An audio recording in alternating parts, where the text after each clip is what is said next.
श्रीपादवल्लभ दिगंबरा श्रीपादवल्लभ दिगंबरा श्रीपादवल्लभ दिगंबरा श्रीपादवल्लभ दिगंबरा दिगंबरा दिगंबरा श्रीपादवल्लभ दिगंबरा दिगंबरा दिगंबरा श्रीपादवल्लभ दिगंबरा दिगंबरा दिगंबरा श्रीपादवल्लभ दिगंबरा दिगंबरा दिगंबरा श्रीपादवल्लभ दिगंबरा.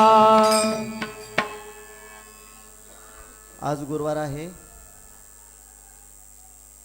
आणि आज गुरुवारच्या निमित्ताने आपण सर्वजण दत्त महाराजांच्या दरबारामध्ये एकत्रित बसलोय. विश्वचैतन्य परमपूज्य सद्गुरू अण्णा महाराज यांच्या कृपा आशीर्वादाने आपण दत्त महाराजांच्या दरबारात बसलोय. कालच पौर्णिमा झाली आणि आज लागूनच गुरुवार आलाय, दुहेरी योग.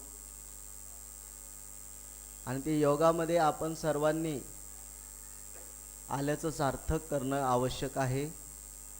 नारायणपूरला कशासाठी यायचं आणि आल्यानंतर काय करायचं हे अण्णांनी आपल्याला प्रत्येक प्रवचनातून सांगितलेलं आहे की नारायणपूरला आल्यानंतर दत्त महाराजांच्या दरबारामध्ये आपण पूर्ण श्रद्धाभाव आणि विश्वास परमेश्वराला अर्पण केला की नारायणपूरला आल्याचं सार्थक होतं.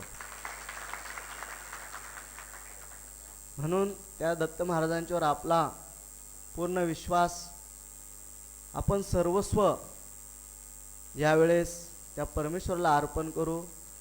त्याच वेळेस तो परमेश्वर आपला होणार आहे, आपण त्यांचे होणार आहोत. हे नातं परमेश्वराने जे आपलं तयार केलेलं आहे ते आजचं नसून कितीतरी युग, कितीतरी काळ गेला आणि आपण परमेश्वराशी एकरूप आहोत, परमेश्वराचे बांधील आहोत. परंतु त्यांच्याने आपल्यामध्ये जो पडदा आहे तो मायेचा पडदा आहे.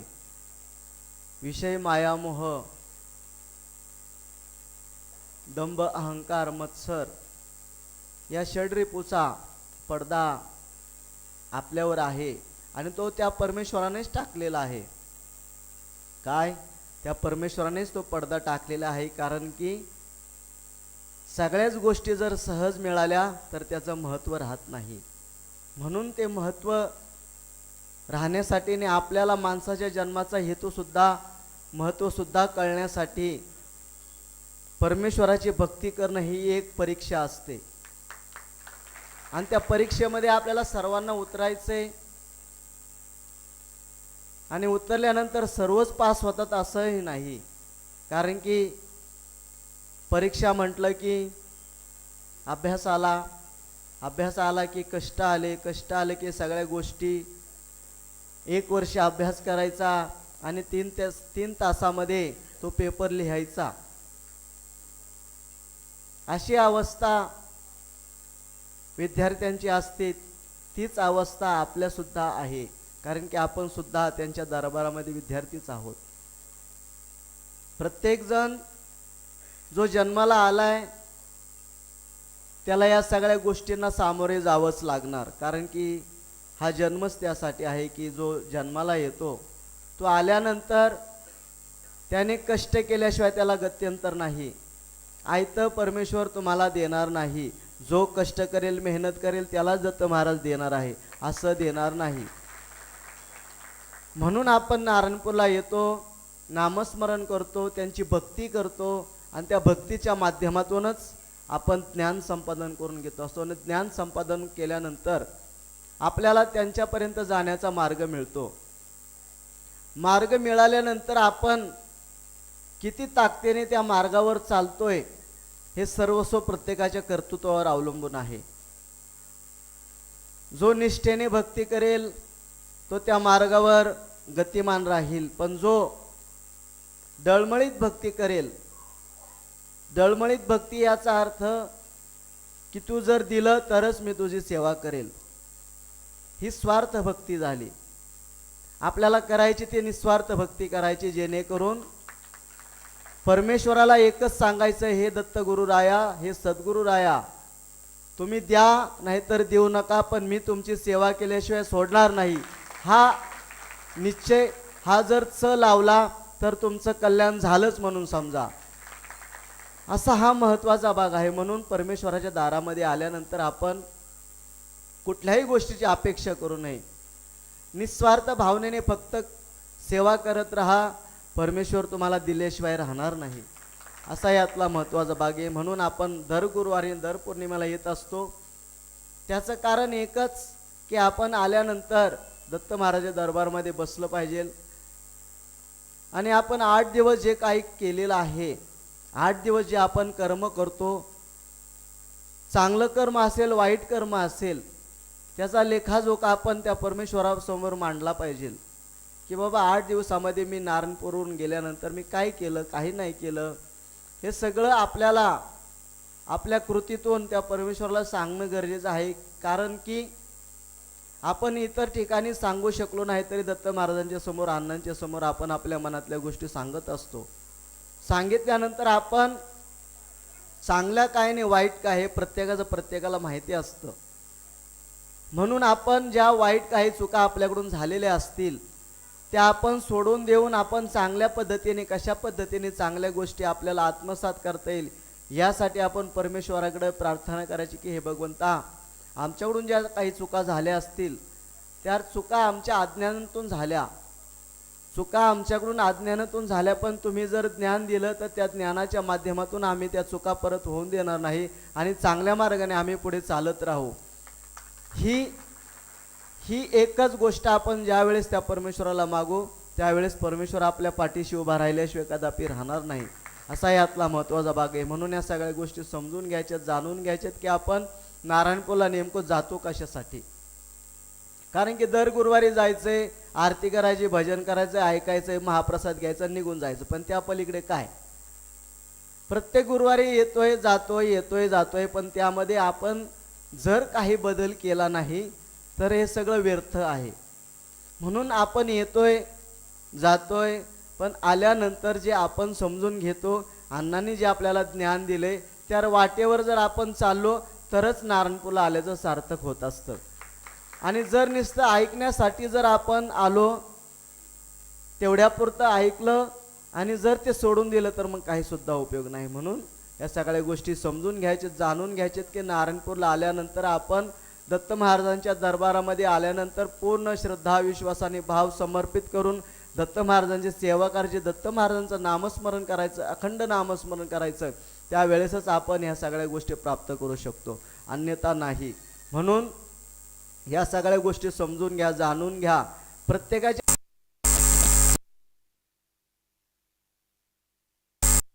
नंतर आपण काय केलं पाहिजे, कशासाठी केलं पाहिजे, या सगळ्या गोष्टी समजून घेणं गरजेचं आहे. प्रपंचासाठी करा.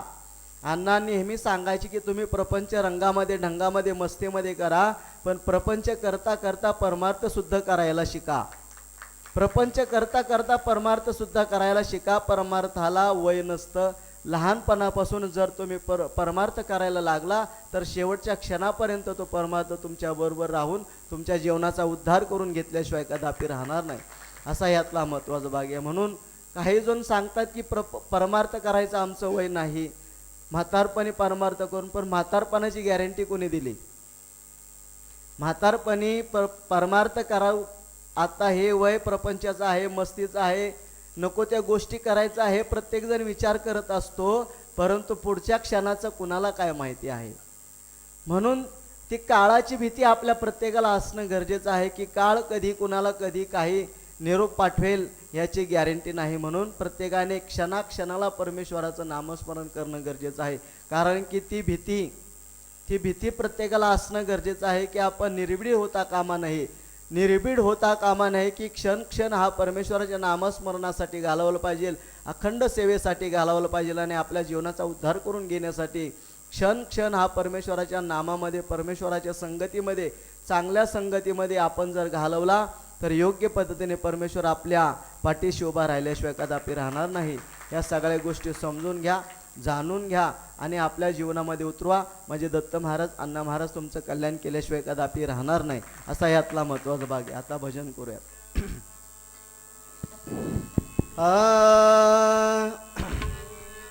जय जय गुरुदेव दत्तात्रेय अनुसय सुता, जय जय गुरुदेव दत्ता त्रे अनुसये सुता जय जय गुरुदेव दत्तात्रेय अनुसे सुता जय जय गुरुदेव दत्तात्रेय अनुसये सुता अत्रे अनुसे सुता अत्रे अनुसये सुता अत्रे अनुसे सुता अत्रे अनुसये सुता जय जय गुरुदेव दत्तात्रेय अनुसे सुता जय जय गुरुदेव दत्तात्रेय अनुसये सुता जय जय गुरुदेव दत्तात्रेय अनुसे सुता जय जय गुरुदेव दत्तात्रेय अनुसये सुता अत्रि अनुसे सुता अत्रे अनुसये सुता अत्रि अनुसे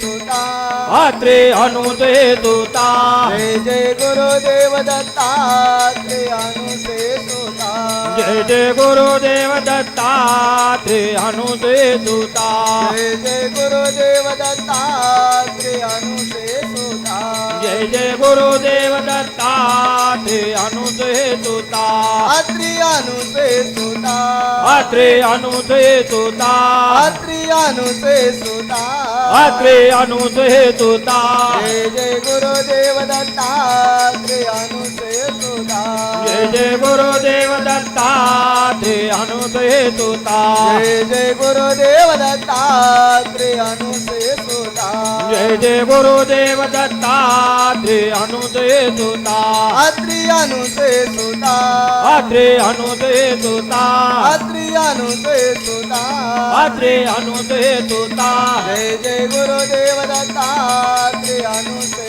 सुता जय जय गुरुदेव दत्तात्रेय अनुसये सुता जय जय गुरुदेव दत्तात्रेय अनुसे सुता जय जय गुरुदेव दत्तात्रेय अनुसये सुता सर्वांनी मनाच्या अंतकरणात बसून भजन करायचे एकरूप व्हा भजनामध्ये एकरूप व्हा हा?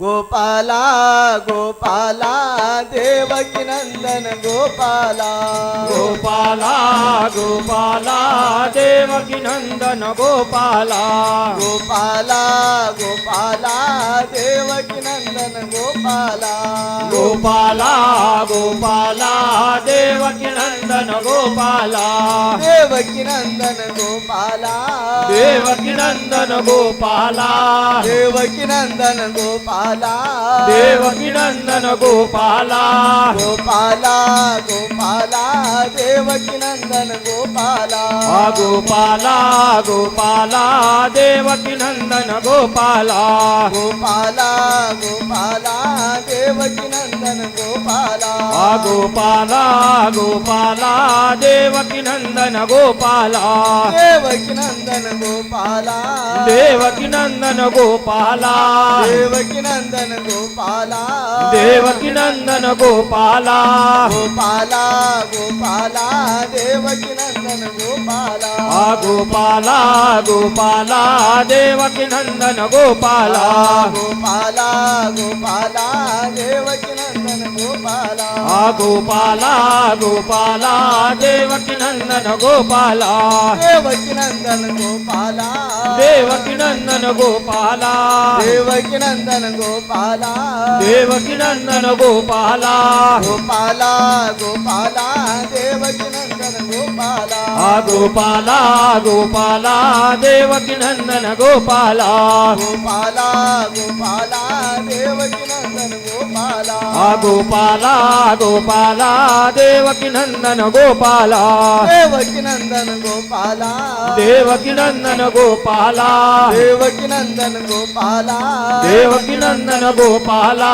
गोपाला गोपाला देवकी नंदन गोपाला गोपाला गोपाला देवकी नंदन गोपाला गोपाला गोपाला देवकी नंदन गोपाला गोपाला गोपाला देवकी नंदन गोपाला सर्वांनी म्हणा अजून त्या पद्धतीने आवाज येत नाही थोडासा आळस वाटतोय तुम्हाला आळस आलाय का आम्हाला आलाय तेच काय कळत नाही आळस नक्की आलाय कोणाला? वाजवणाऱ्यांना, म्हणणाऱ्यांना का कोणाला? आळस सोडून द्या, मनाच्या अंतःकरणापासून एकरूप व्हा, ऊर्जा येऊ द्या स्वतःमध्ये. हा, त्यावेळेस तो आवाज त्यांच्यापर्यंत पोहोचणार आहे. नुसतं म्हणायचं म्हणून नाही, त्या ताकदीनेच, त्या उत्साहानेच, त्या आनंदानेच भजन करा एकदा, म्हणजे सर्वांचा आवाज त्यांच्यापर्यंत पोहोचेल. म्हणून कोणीही आळस करायचं नाही, एकदा अण्णांचं भजन करायचंय.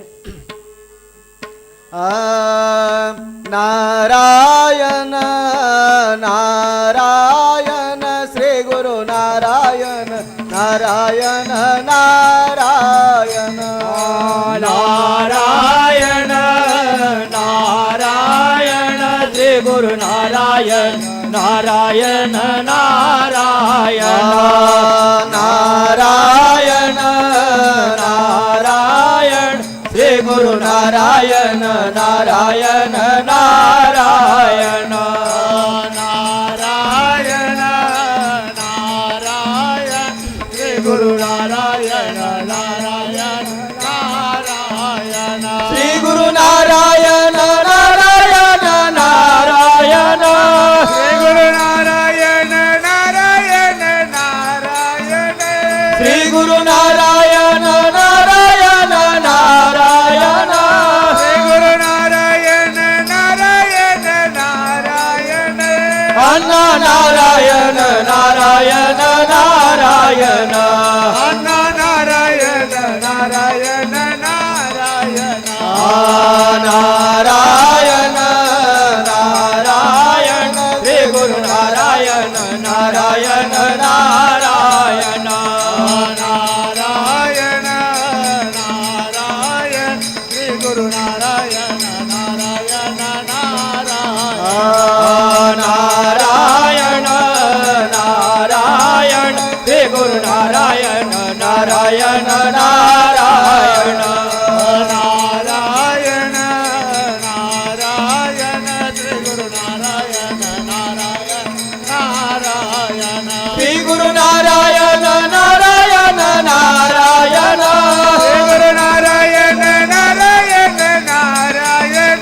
श्री गुरु नारायण नारायण नारायण श्री गुरु नारायण नारायण नारायण स्वामी नारायण नारायण नारायण स्वामी नारायण नारायण नारायण नारायण नारायण श्री गुरु नारायण नारायण नारायण नारायण नारायण श्री गुरु नारायण नारायण नारायण नारायण नारायण श्री गुरु नारायण नारायण नारायण नारायण नारायण श्री गुरु नारायण नारायण नारायण श्री गुरु नारायण नारायण नारायण नारायण नारायण नारायण श्री गुरु नारायण नारायण नारायण नारायण नारायण नारायण अण्णा नारायण नारायण नारायण नारायण नारायण नारायण नारायण नारायण श्री गुरु नारायण नारायण नारायण नारायण नारायण श्री गुरु नारायण नारायण नारायण श्री गुरु नारायण नारायण नारायण नारायण नारायण श्री गुरु नारायण नारायण नारायण श्री गुरु नारायण नारायण नारायण श्री गुरु नारायण नारायण नारायण श्री गुरु नारायण नारायण नारायण नारायण नारायण नारायण स्वामी नारायण नारायण नारायण अण्णा नारायण नारायण नारायण नारायण नारायण श्री गुरु नारायण नारायण नारायण नारायण नारायण श्री गुरु नारायण नारायण नारायण श्री गुरु नारायण नारायण नारायण नारायण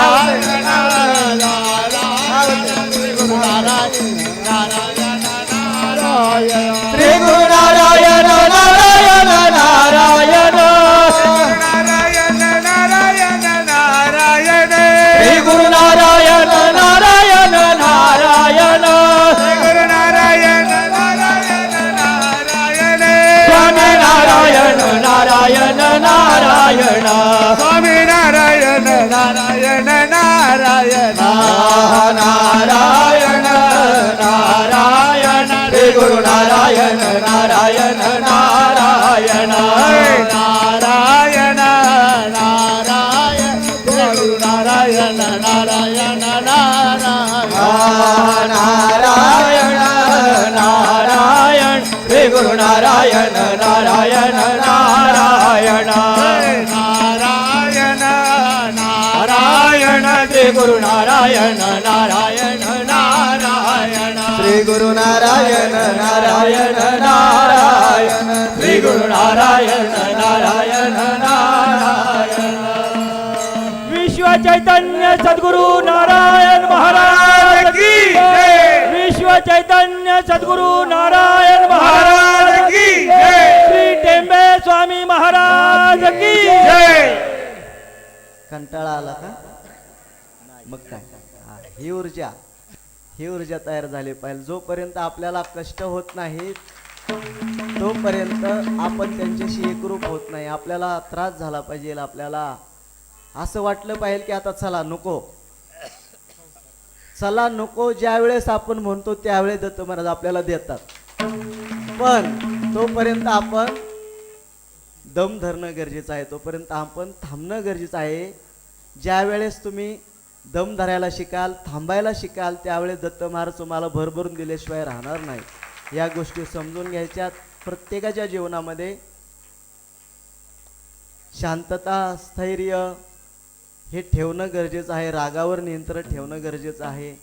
क्रोधामध्ये आपण सर्व काही नाश करून बसतो. म्हणून आपण क्रोधाला बाजूला सारून आनंदाला, समाधानाला जवळ करायचे.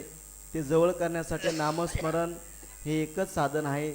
नामस्मरणाच्या माध्यमातून आपण सर्व सोयी सरतो आणि दत्त महाराजांशी अण्णांशी एकरूप होतो. ह्या सगळ्या गोष्टी समजून घ्या आणि आपल्या जीवनामध्ये वाटचाल करा.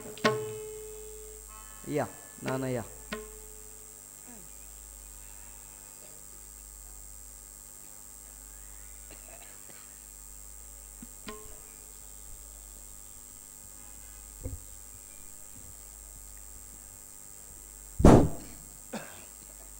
आज आपला गुरुवार आहे आणि गुरुवारच्या निमित्तानं आपण सर्व मंडळी जमलो आहोत. काल आपली पौर्णिमा झाली.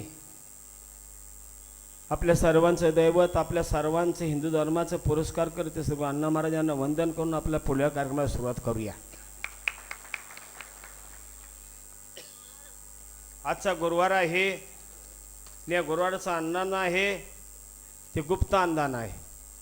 म्हणून त्यांच्या त्यांना आणि त्या कुटुंबाला सुखानं टाळण्याचा आशीर्वाद द्यायचा. त्याप्रमाणे पुढील पौर्णिमा आली फाल्गुन पौर्णिमा, होळीची पौर्णिमा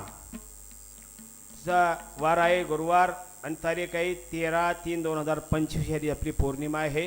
हे सर्वांनी यात्रेकडून नोंद घ्यावी. आपण सर्वांना आनंदाच्या भरामध्ये देवाचं स्मरणच करतो. नामा